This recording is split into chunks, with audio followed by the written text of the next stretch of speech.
भारत की पूर्वी सीमा में क्या होगा, ये आज बहुत कुछ तय हो जाएगा, क्योंकि आज 12 फरवरी है। आप जानते हैं बांग्लादेश के चुनावों के लिए आज की ही तारीख मुकर्रर थी और जिस समय मैं आपसे बात कर रहा हूं उस समय तक तो अब चुनावों की प्रक्रिया पूरी होकर गिनती भी शुरू होने वाली होगी। भारत जैसा नहीं, जहां पहले वोट डाल दिए जाते हैं, उसके कुछ दिनों बाद चुनाव में जो वोट डाले जाते हैं उनकी गिनती शुरू होती है। वहां चुनाव की प्रक्रिया समाप्त होने के बाद ही वोटों की गिनती शुरू किए जाने के संदर्भ में प्रावधान था। तो जब यह गिनती शुरू होगी उसके बाद क्या होगा, क्या कहता है वहां का जनादेश, और क्या यह वाकई जनादेश होगा या जिसको कहा जा रहा है कि जुलाई चार्टर लागू करने की दिशा में बांग्लादेश बढ़ रहा है। यह जुलाई चार्टर नहीं, कहीं ऐसा तो नहीं कि पाकिस्तान चार्टर लागू होने वाला है बांग्लादेश में। चुनाव क्या सचमुच वहां की जनता की भावनाओं को परिलक्षित करेंगे या चुनावों को उसी तरीके से मजाक बना दिया जाएगा जैसे जमहूरियत का तमाशा हम पाकिस्तान में कई बार देखते हैं। क्या हो रहा है बांग्लादेश में, आइए आपको बताता हूं, और यह भी बताता हूं कि कैसे इस बार बांग्लादेश पर पाकिस्तान का साया भारी है। जरा यह खबर देखिए, पेशावर के मीरा कचोरी में बड़ा धमाका हुआ है। पहले जरा दोनों मुल्कों में क्या हालात है वो देख लीजिए और फिर यह देख लीजिए कि क्या होगा अगर पाकिस्तान की दिखाई दिशा में बांग्लादेश आगे बढ़ता है। पहले पेशावर का हाल देखिए। पेशावर में मीरा कचोरी एक जगह है, यहां एक बड़ा धमाका हुआ है। पूर्व डीआईजी फसूहुद्दीन के घर के पास धमाका हुआ है। यहां डीआईजी रहा करते हैं और अब तो खैर वो पूर्व हो गए, निवर्तमान डीआईजी यहां रहते हैं और डीआईजी के घर के करीब ही यह धमाका हुआ है। ब्लास्ट की आवाज से इलाके में दहशत। यह ब्लास्ट बहुत तेज था और लगातार मैं आपको बता रहा हूं कि खैबर पख्तूनवा में हर दिन बड़े धमाके हो रहे हैं। कल भी अगर आपको याद हो अड़ी में मैंने आपको दिखाया था किस तरह से दो भीषण धमाके हुए थे, और आज ये बड़ा धमाका हुआ है वहां जहां डीआईजी एक्स डीआईजी का घर है उसके करीब विस्फोट में गैस पाइपलाइन के भी क्षतिग्रस्त होने की खबर है कि यहां से गुजरने वाली गैस पाइपलाइन भी क्षतिग्रस्त हो गई है। जरा रात के अंधेरे में हुए इस भीषण धमाके की आवाज सुनिए और महसूस कीजिए इस जगह की उस समय की इंटेंसिटी को। बाजवा को लेकर यह दावा, जनरल कमर जावेद बाजवा के घर पर हमले की खबर है, सोर्सेस बता रहे हैं। बाजवा के घर पर हमले के बाद मौके से गार्ड फरार हो गए। हमले में बाजवा को भीषण चोट लगने की खबर भी आ रही है। कमर जावेद बाजवा, आपको याद होगा इमरान खान के वक्त वो इनके पहले आंखों के तारे हुआ करते थे, इनको सर्विस एक्सटेंशन भी उन्होंने दिलाया और बाद में कमर जावेद बाजवा ही उनके खिलाफ हो गए थे। बहरहाल हमले में मुनीर से जुड़े ग्रुप के होने की आशंका जताई जा रही है। पाकिस्तानी सरकार की तरफ से आधिकारिक पुष्टि इसकी हालांकि अभी तक नहीं हुई है। कमर जावेद बाजवा के घर में जैसे ही हमला हुआ गार्ड्स वहां से भाग निकले। कमर जावेद बाजवा को खासी चोटें आई हैं, सोर्सेस बता रहे हैं, हालांकि आधिकारिक रूप से इसकी पुष्टि नहीं हुई है। अब जरा अगली खबर की तरफ आपको ले चलता हूं। पूर्व पाकिस्तानी आर्मी चीफ बाजवा को लेकर यह खबर कि सिर में गंभीर चोटें आई हैं और बाजवा को आईसीयू में दाखिल कराना पड़ा है।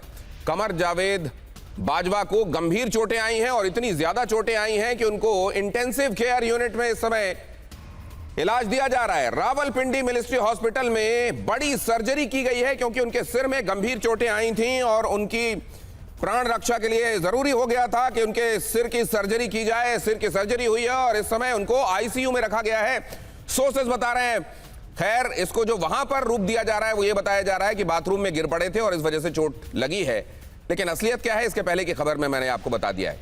बाजवा के सिर में 3 जगह पर गंभीर चोटें हैं, सोर्सेस बता रहे हैं, और यह भी अपने आप में बताने के लिए काफी कि अगर कोई बाथरूम में गिरता है तो अमूमन एक जगह जहां इंपैक्ट होता है उसके सिर के गिरने से उस जगह पर चोट आती है। ऐसा नहीं होता कि 3 मुख्तलिफ जगहों पर चोट लगे।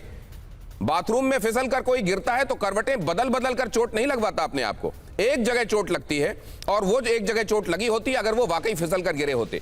यहां क्योंकि हमला किया गया है और हमला ये भीषण था, और बल्कि जब ये हमला हुआ उस समय जो गार्ड तैनात थे कमर जावेद बाजवा के घर पर वो भाग निकले और इस वजह से ये चोटें आई हैं और चोटें इतनी ज्यादा हैं कि ऑपरेट करना पड़ा है और आईसीयू में इस वक्त कमर जावेद बाजवा दाखिल हैं। तो वहां जमहूरियत का जनाजा किस तरीके से आर्मी के जनरल्स निकालते हैं ये आपने लगातार देखा। इसका एक लंबा इतिहास है पाकिस्तान में। वहां जमहूरियत को इसलिए जरूर रखा जाता है कि दुनिया को यह बताया जा सके कि हमारे यहां डेमोक्रेसी नाम की एक चिड़िया है, लेकिन उस चिड़िया का कितना वजूद है, कितना से है, वो आपको तब दिखाई दे जाता है जब पाकिस्तान में इमरान खान से मिलने के लिए उनकी बहनों को अडियाला जेल के बाहर धरना दे देना पड़ता है और रात के अंधेरे में उनकी बहनों तक को नहीं छोड़ा जाता, उनको घसीटा जाता है। खैबर पख्तूनवा के चुने हुए नुमाइंदे को, जो अब सीएम है वहां के, उनको घसीटा जाता है, मारा पीटा जाता है। तो आप समझ सकते हैं कि वहां जमहूरियत का कितना से है। और क्या उसी राह में अब बांग्लादेश को चलाने की कोशिश पाकिस्तान की तरफ से हो रही है? क्या ये चुनाव जो हुए हैं ये छद्म है, ये दिखावा है? ऑब्जर्वर्स गए जरूर वहां, लेकिन भारत से बुलावा नहीं दिया गया। क्या इसलिए कि चीजें एक्सपोज हो जाएंगी? जिन मुल्कों से ऑब्जर्वर्स बुलाए गए, क्या वाकई सच्चाई वो सामने रखेंगे? और क्या वाकई फ्री एंड फेयर चुनाव हुए हैं इस बार बांग्लादेश में? क्या होने वाला है बांग्लादेश का? खासतौर से जब यह कहा जा रहा है कि बांग्लादेश ने एक बार फिर पाकिस्तान की उंगली पकड़कर चलना शुरू कर दिया है, उसको अपना इतिहास भूल गया, उसको ऑपरेशन सर्चलाइट भूल गई है, उसको भूल गया है कि किस तरीके से लाखों लाख महिलाओं के साथ अत्याचार किए गए, दुराचार किए गए, बच्चियों तक को नहीं छोड़ा गया। पाकिस्तान की ये हरकतें भूलकर अगर बांग्लादेश एक बार फिर उसी राह में चल रहा है, तो क्या ये चुनाव वाकई बांग्लादेश को उस डेंट से बचा लेंगे जो एक तरीके से श्योर दिखाई दे रहा है, राइटिंग ऑन द वॉल दिखाई दे रही है? ग्रुप कैप्टन डीके पांडे आज मेरे साथ इस चर्चा में शामिल हैं। सुशील कुमार सिंघल मेरे साथ जुड़ रहे हैं, जो कि बांग्लादेश में राजनयिक के तौर पर तैनात रह चुके हैं, डिप्लोमेट रह चुके हैं। जाहिर है उनको मालूम है कि वहां चीजें उस समय कैसी रही हैं और आज कैसी हैं। आरजू काजमी मेरे साथ आज की चर्चा में जुड़ रही हैं, पाकिस्तान से पत्रकार हैं। और इसके अलावा शुमैला सिद्दीकी मेरे साथ कुछ ही देर में इस चर्चा में जुड़ेंगी, वो भी पाकिस्तान से हमें ज्वाइन कर रही हैं और वो भी पत्रकार हैं। वोटों की गिनती शुरू हो गई है, वोटिंग हो गई, वोटों की गिनती जारी इस समय, जबकि यहां 6 बज रहे हैं, बांग्लादेश में 6:30 बज चुके हैं और वहां पर गिनती शुरू हो गई है। शेख हसीना के तख्ता पलट के बाद यह पहला चुनाव है। बीएनपी जमाते इस्लामी के बीच में सीधी टक्कर है। बांग्लादेश नेशनलिस्ट पार्टी और जमाते इस्लामी के बीच में सीधी टक्कर है। यहां तारिक रहमान, शफीकुर रहमान बड़े दावेदार हैं। तारिक रहमान आप जानते हैं बहुत दिनों के निर्वासन के बाद वापस लौटे हैं बांग्लादेश, और इधर शफीकुर रहमान, डॉक्टर शफीकुर रहमान जो अपना नाम लिखते हैं, और वो यहां जमात के चेहरे हैं। अगर जमात उतनी सीटें ले आती है जितनी आवश्यक है, तो फिर जमात की तरफ से शफीकुर रहमान प्रधानमंत्री पद का चेहरा है और चुनावी नतीजे पूरे तौर पर कल तक सामने आ जाएंगे। होने क्या वाला है यहां? क्या वाकई जमात के फेवर में हवाएं बह रही हैं? क्या जमात अपने सहयोगियों के साथ इस बार सरकार बनाने में कामयाब हो जाएगी, या बीएनपी की तरफ लोगों का झुकाव है? शेख हसीना की पार्टी के जो समर्थक रहे होंगे, आवामी लीग पर प्रतिबंध है, आप ये बात जानते हैं, लेकिन आवामी लीग के लोग जो कि प्रतिबंध के बाद जाहिर है उसके लिए वोट नहीं डाल पाएंगे, उन्होंने क्या किया होगा? क्या वोट डालने ही नहीं गए होंगे, या उन्होंने वोट डाला होगा? और वोट डाला होगा तो किसको चुना होगा? जमात को चुना होगा या बीएनपी को चुना होगा? ये तमाम वो बातें हैं। और जाहिर है पाकिस्तान की फैलाई हुई कट्टरता, पाकिस्तान की तरफ से स्प्रेड किया गया एंटी इंडिया सेंटीमेंट, ये सब चीजें कितनी नजर आ रही थी इस बार के चुनाव में? कितनी तादाद में जेंजी चुनावों में हिस्सा लेता दिखाई दिया? महिलाओं ने किसकी तरफ जाकर वोटिंग की? ये तमाम बातें हैं जो आप सब भी जानना चाहते होंगे। लेकिन जरा देखिए तारिक रहमान जिन्होंने कहा कि बांग्लादेश को अब आमूल चूल तरीके से बदला जाएगा, और ऐसा बदला जाएगा कि यहां समाज का हर एक फिरका ये महसूस करे कि वो सिक्योर है और वो बांग्लादेश की तरक्की के लिए कंट्रीब्यूट करे। तारिक रहमान की party BNP, Bangladesh nationalist party, जिस पर सबकी निगाहें हैं। तारिक रहमान पीएम पद के सबसे बड़े उम्मीदवार हैं। 17 साल बाद पिछले महीने बांग्लादेश लौटे थे तारिक रहमान, और जब तारिक रहमान लौटे थे तो उनको रिसीव करने के लिए आपने देखा था एक बड़ा सैलाब दिखाई दिया था जो तारिक रहमान को वेलकम करने के लिए पहुंचा था। एयरपोर्ट से उनका जब काफिला निकला तो बड़ी तादाद में लोग उनके साथ थे। भ्रष्टाचार के खिलाफ सख्त कार्रवाई के बारे में भी तारिक रहमान ने कहा है। राजनीति के एक नए युग की शुरुआत करेंगे, तारिक रहमान ने यह भी कहा है। और खालिदा जिया के नहीं रहने के बाद जाहिर है लोगों की सिंपैथी भी समझी जा रही है कि खालिदा जिया के साथ होगी, और क्योंकि खालिदा जिया नहीं है तो तारिक रहमान को वोट करके लोग एक तरीके से इस सिंपैथी का इजहार कर सकते हैं, और यह बात बीएनपी के फेवर में जा सकती है। बहुत सारे लोग इस बात का अंदाजा भी लगा रहे हैं। एक पर्सपेक्टिव और आपके सामने रख रहा हूं, उसके फौरन बाद अपने मेहमानों का रुख करूंगा। बांग्लादेश चुनाव, शेख हसीना के तख्ता पलट के बाद, आप जानते हैं 2024 अगस्त जब यह तख्ता पलट हुआ, उसके बाद यह पहला चुनाव है। शेख हसीना के तख्ता पलट के बाद यह पहला चुनाव इसलिए यह महत्वपूर्ण हो जाता है क्योंकि आप जानते हैं आवामी लीग पर प्रतिबंध है। जमात इस समय उसका उभार सबसे ज्यादा माना जा रहा है, लेकिन बीएनपी जबरदस्त टक्कर दे रही है। मोहम्मद यूनुस की अंतरिम सरकार की देखरेख में यह चुनाव हो रहा है। यह चुनाव किन किन वजहों से महत्वपूर्ण है? 51 राजनीतिक पार्टियां, 51 political parties are in the फ्रे।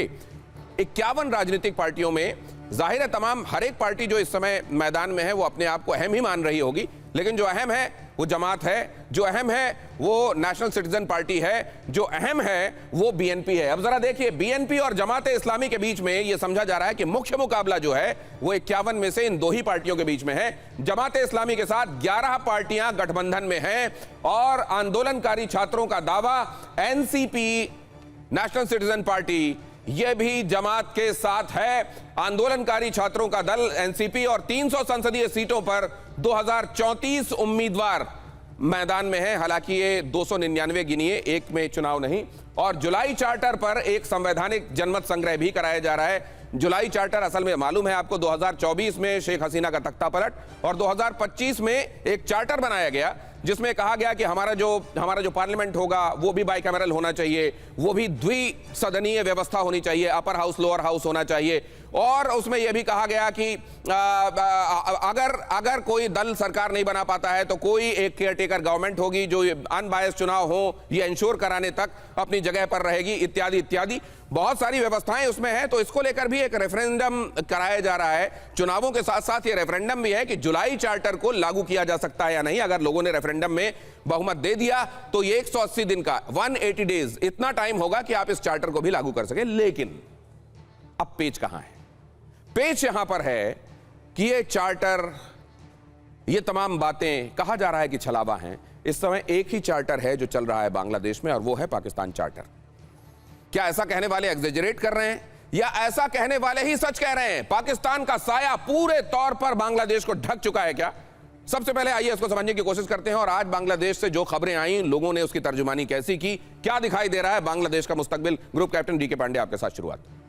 जय हिंद और बहुत बहुत धन्यवाद मुझे इस चर्चा में शामिल करने के लिए। बांग्लादेश का चुनाव निश्चित रूप से पूरे विश्व की निगाहें उस पर हैं और हालांकि वहाँ ऑब्जर्वर्स भी आए हैं, लेकिन वहाँ जो खबरें आ रही हैं वो बड़ी चिंताजनक हैं, क्योंकि पॉल रिगिंग के भी काफ़ी वीडियोज़ आए हैं, क्लिप्स आए हैं, तो वो बताते हैं कि किस प्रकार से जो 9 लाख सिक्योरिटी पर्सनल और ड्रोन्स और सीसीटीवी कैमराज लगाए गए हैं कितना सक्षम है और कितना उपयोग में आ रहे हैं, उसका एक एग्जाम्पल है। जहाँ तक बात है राजनीतिक समीकरण का, बहुत अच्छा चित्रण आपने प्रस्तुत किया, लेकिन महत्वपूर्ण ये है कि जिस प्रकार से ये बेगम वर्सेस बेगम से नाव, रहमान वर्सेस रहमान की तरफ ये चुनाव जो है पहुँच गया है, तो बीएनपी के पक्ष में निश्चित रूप से सॉफ्ट कॉर्नर हो सकता है, लेकिन जमात ने गठबंधन करके वहां के लोगों को अपनी तरफ उठाने का काम किया। साथ में जो जेन जी का है 44% वोटर्स जो हैं, लगभग 0.57 मिलियन वोटर्स जो हैं वो जेन जी के हैं। तो ये वोटर्स में से जिनकी जो पार्टी बनी है, जिसका अपने उल्लेख नहीं, आपको क्या ये बाय एंड लार्ज देखिए, ज्यादातर चुनावों में कहीं ना कहीं इस बात को लेकर चर्चा होती है कि कहीं धांधली तो नहीं हुई, गड़बड़ तो नहीं हुई, रिगिंग तो नहीं हुई।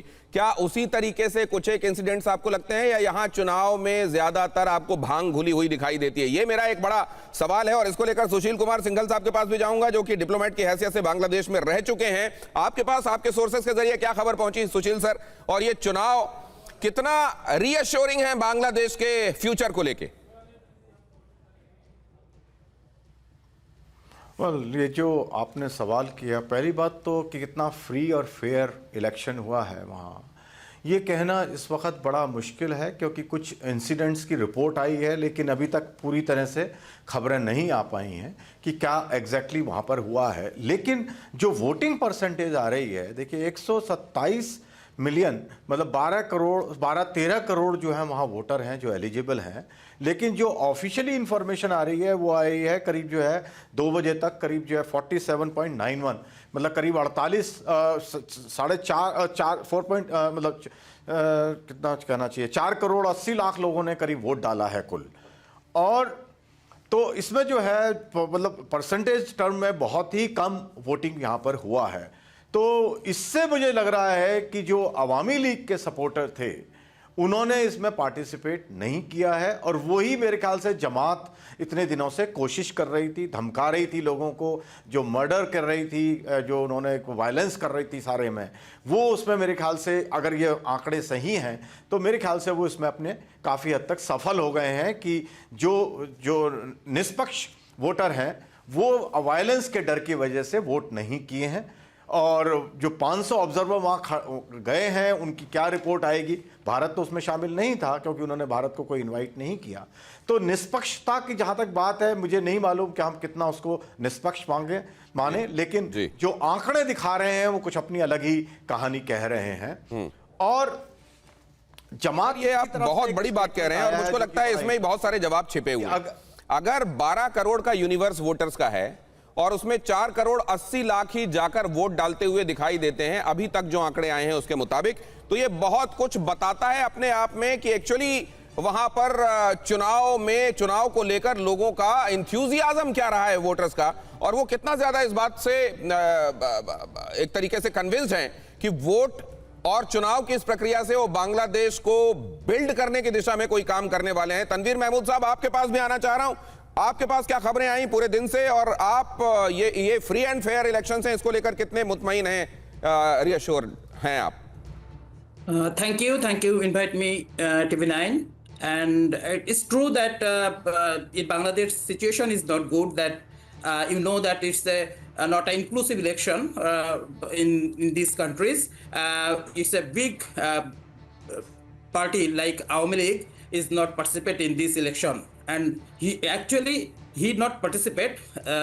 They are not allowed in participate in election in 2026. But overall, if you think the two-party election like BNP Jamaat, and you know that BNP Jamaat is always tie with very long time, and Bangladeshi Jamaat Islam in this situation it's behind Ziaur Rahman. Tanveer भाई, आपसे क्या मैं थोड़ा, आप टूटी फूटी बेशक बोलें, क्या हिंदी अगर बोलेंगे ना तो मेरे दर्शक ज्यादा बेहतर आपको समझ पाएंगे। आप ट्राई कीजिए ना, जहां आपको लगे मुश्किल है वहां आप इंग्लिश में भी स्विच कर सकते हैं, प्लीज। ओके सो एक्चुअली मैं बोलते चाहता है Awami League is Awami League a big parties, and they are Awami League not in this election, and but it's if I talk in English, it's no issue sir, go ahead, I could make out। हाँ, आपको लिए थोड़ा समस्या हो रही है। Okay, so you know that but the situation, election situation is not good actually. It's some violence created, but overall if you think that overall system, but election rigging and others is not available। Sir, मसला ये है कि 12 करोड़ के आसपास अगर voters हैं, 4 करोड़ 80 लाख, मतलब इसको आप क्या बोलेंगे? ये मतलब 6 भी हो जाते तो 50% तो हो जाता। अगर इतना नहीं है तो वोटर्स में इलेक्शंस आखिरकार कुछ यील्ड करने वाले हैं पॉजिटिव बांग्लादेश और उनके अपने भविष्य के लिए, अगर उनको ये दिखाई देता तो वो जाते और वोट करते। मेरे ख्याल से शोएब चौधरी साहब भी हमारे साथ जुड़ गए हैं। शोएब चौधरी साहब को भी लाया जाए। शोएब साहब, कैसे हैं आप? और आप आज अलग अलग जगहों पर, क्योंकि आप जर्नलिस्ट हैं, घूमे होंगे, गए होंगे पोलिंग बूथ्स पर, आपको क्या दिखाई दिया आज बांग्लादेश में?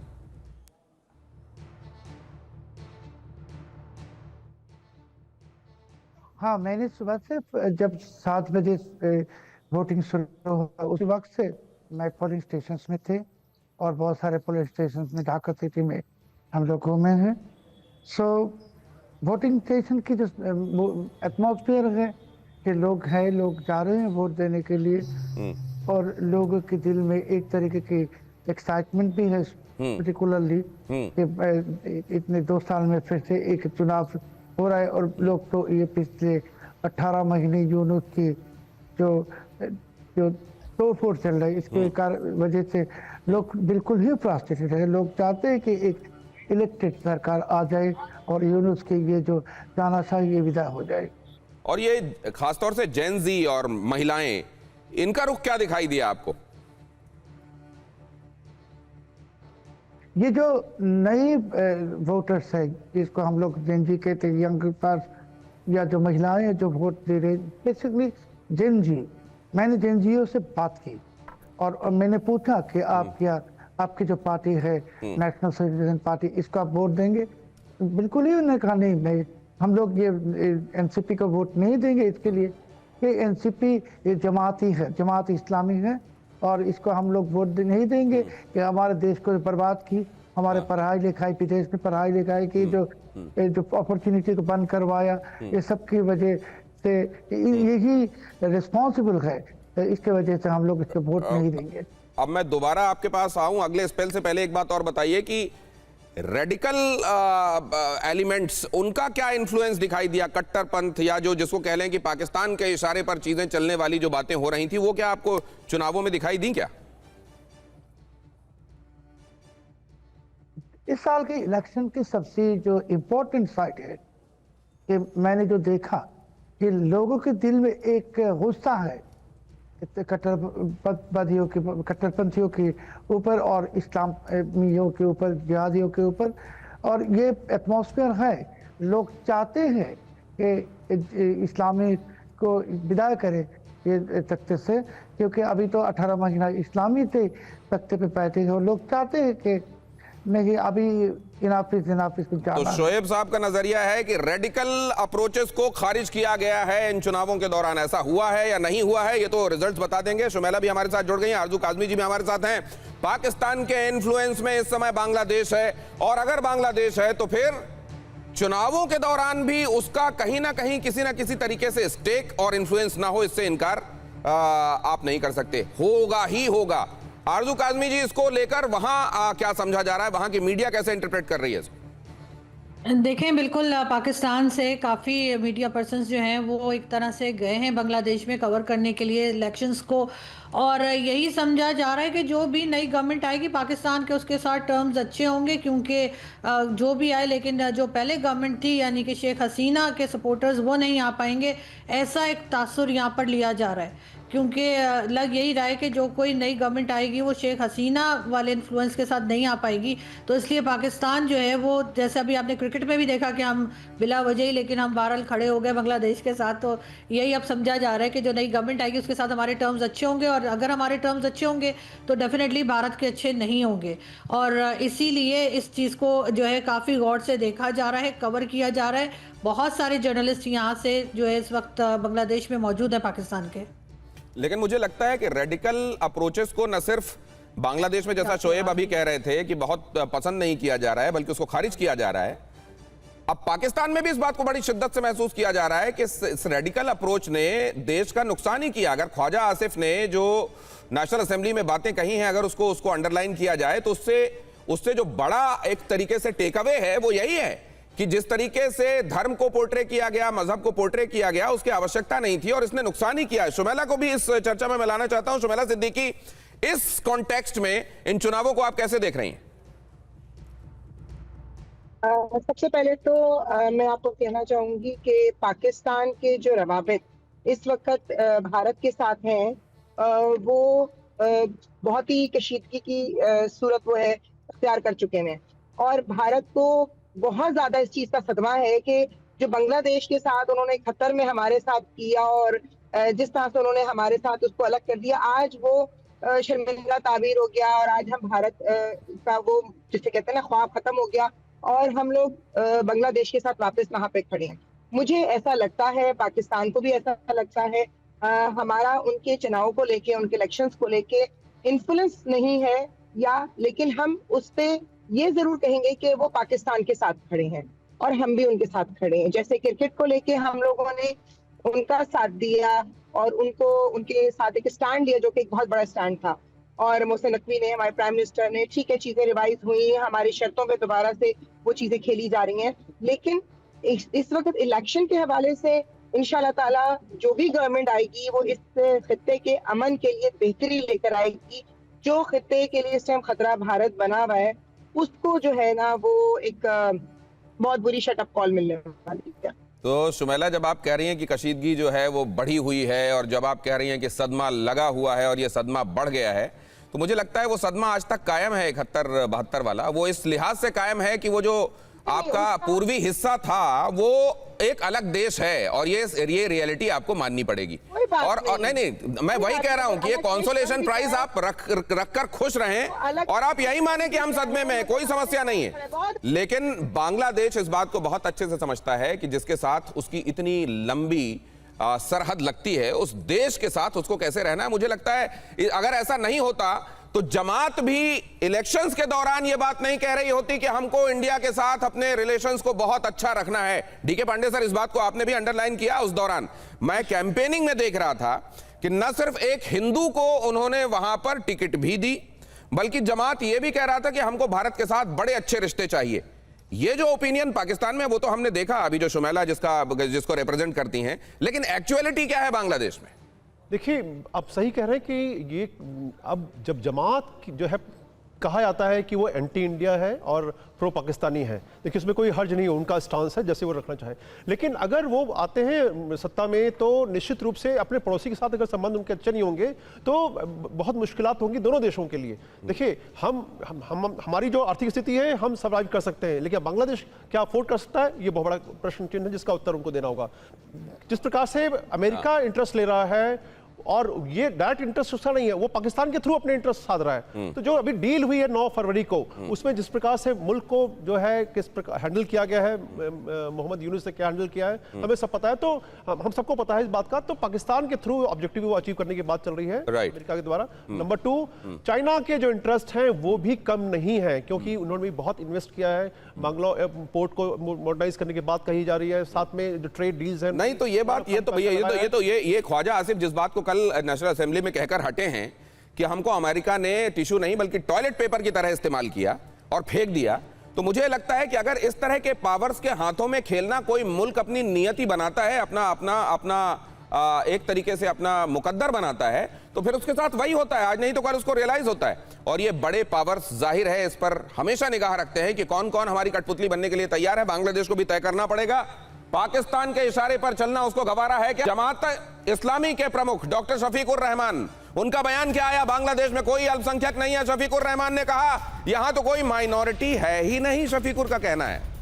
मतलब वो इस बात को तस्दीक ही नहीं करते, वो इस बात को तस्लीम ही नहीं करते, बल्कि कि यहां कोई माइनॉरिटी है।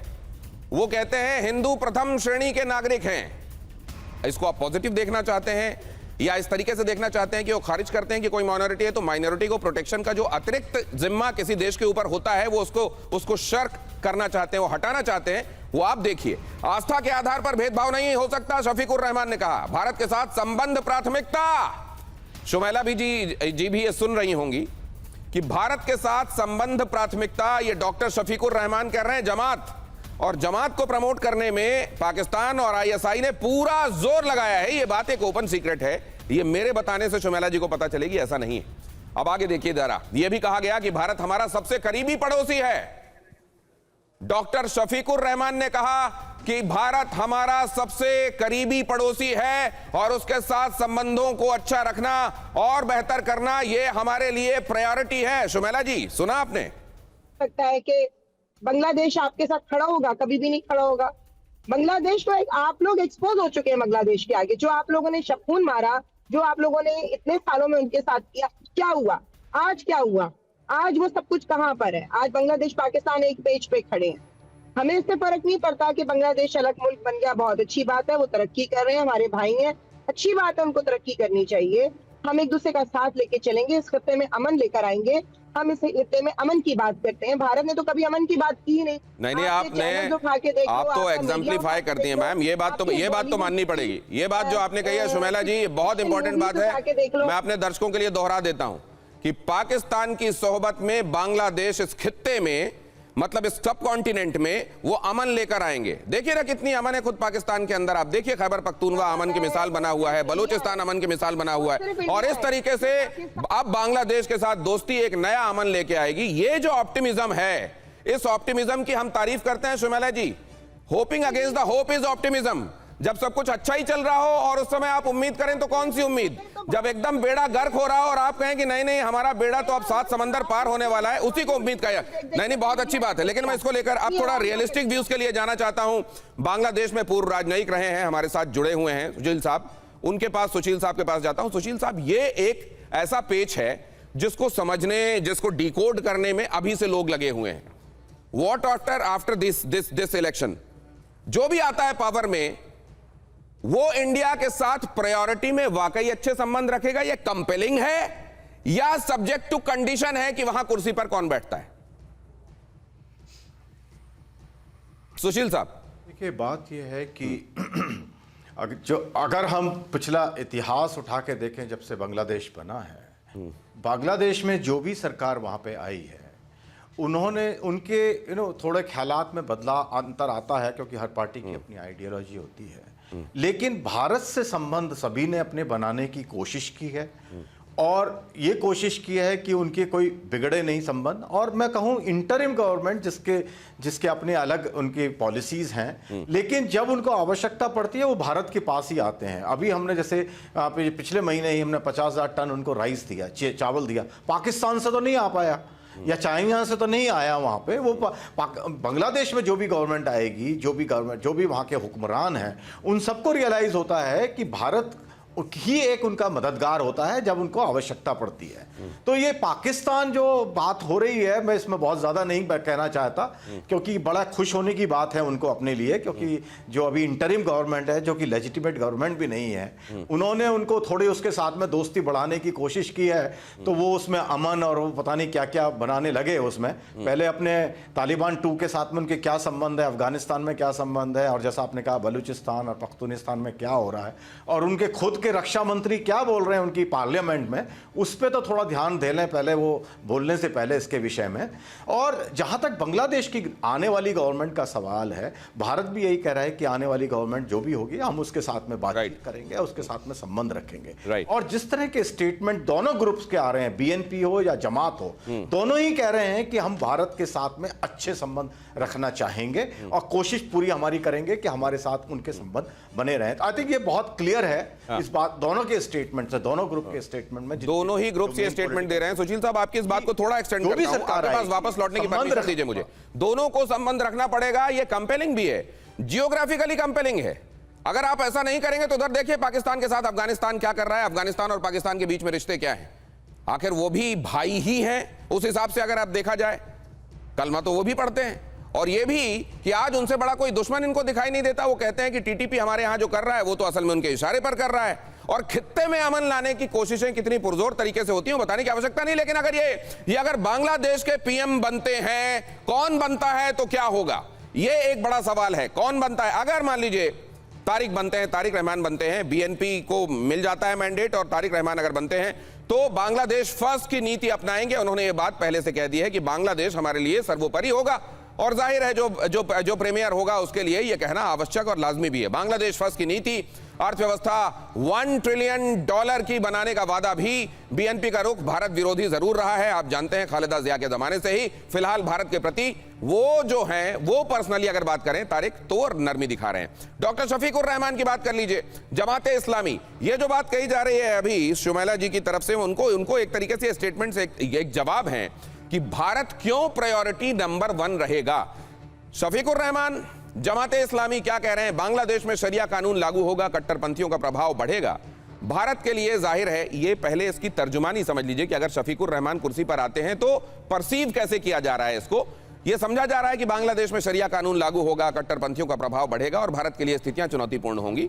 जमात आप जानते हैं पाकिस्तान समर्थक है और भारत विरोधी है, ग्राउंड पर इंडिया आउट अभियान भी चलाता रहा है। लेकिन डॉक्टर शफीकुर रहमान बर्क का जो बयान है वो आपसे कुछ देर पहले मैंने आपके सामने रखा, उन्होंने बहुत क्लियर कट ये बात कही है कि भारत के साथ हम संबंध प्राथमिकता के आधार पर अच्छा चाहते हैं। नाहिद इस्लाम, एनसीपी, राजनीति में वंशवाद के अंत की शुरुआत, एनसीपी ने जमात के साथ गठबंधन किया है, भारत विरोधी बयानबाजी हालांकि इनके भी करिकुलम का हिस्सा है। सैयद रजाउल करीम, ये असल में इंटरनेशनल, ये एक तरीके का आंदोलन बांग्लादेश, इस्लामी आंदोलन बांग्लादेश इसका पूरा नाम है, धार्मिक विद्वान है और ग्रामीण वोटरों पर इनकी पकड़ जो है वो मजबूत मानी जाती है। भारत के लिए एक असल में ये भी रेडिकल इस्लाम के मानने वाले माने जाते हैं।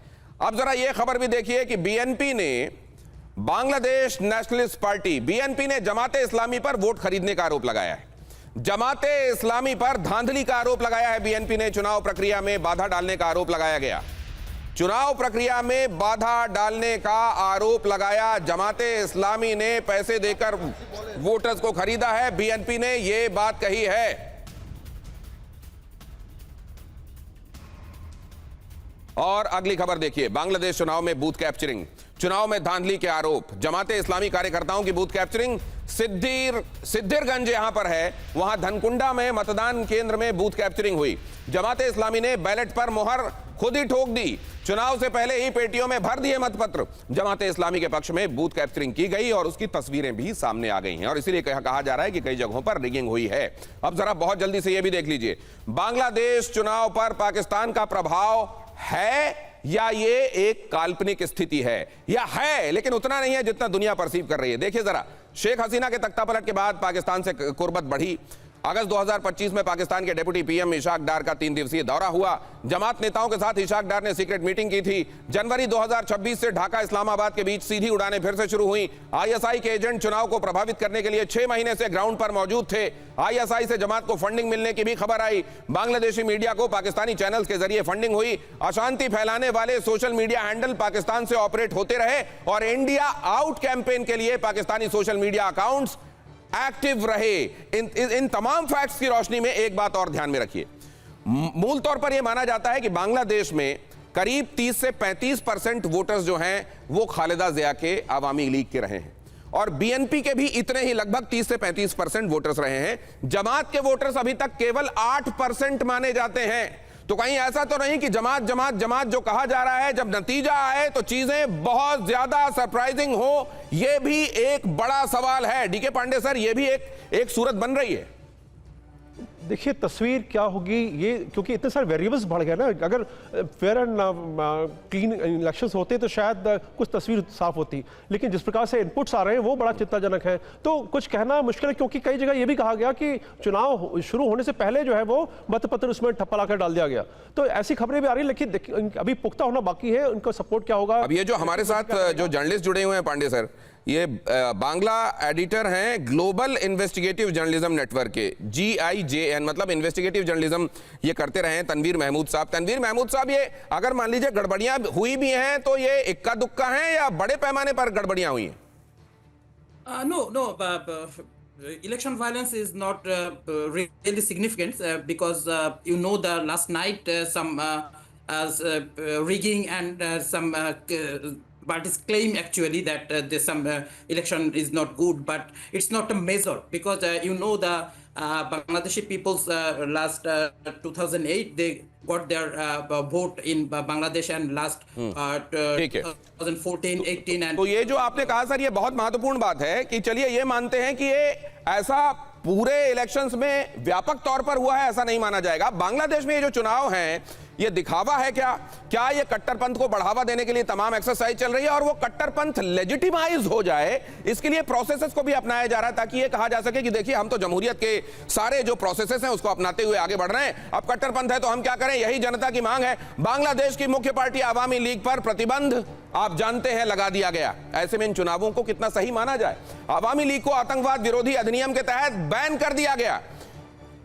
अब ये अगर मेन प्लेयर ही बैन है तो फिर आपके चुनाव कितने सही मान? अवामी लीग के लाखों कार्यकर्ताओं पर केस दर्ज है, वोट डालने से डरे। हिंदू और अन्य अल्पसंख्यक समुदायों में असुरक्षा का माहौल। ऐसी स्थितियों में चुनाव, मान लीजिए रिगिंग व्यापक नहीं भी है तो चुनाव कितने चुनाव हैं और चुनाव के नतीजे कितने बांग्लादेश के लिए, और बांग्लादेश क्योंकि पड़ोसी है तो भारत के लिए कैसे होने वाले? इसके लिए ज्यादा इंतजार नहीं, वोटों की गिनती चालू है। एक बार आ जाए नतीजे फिर इंटरप्रेट करेंगे। बहुत धन्यवाद करते हैं अपने मेहमानों का।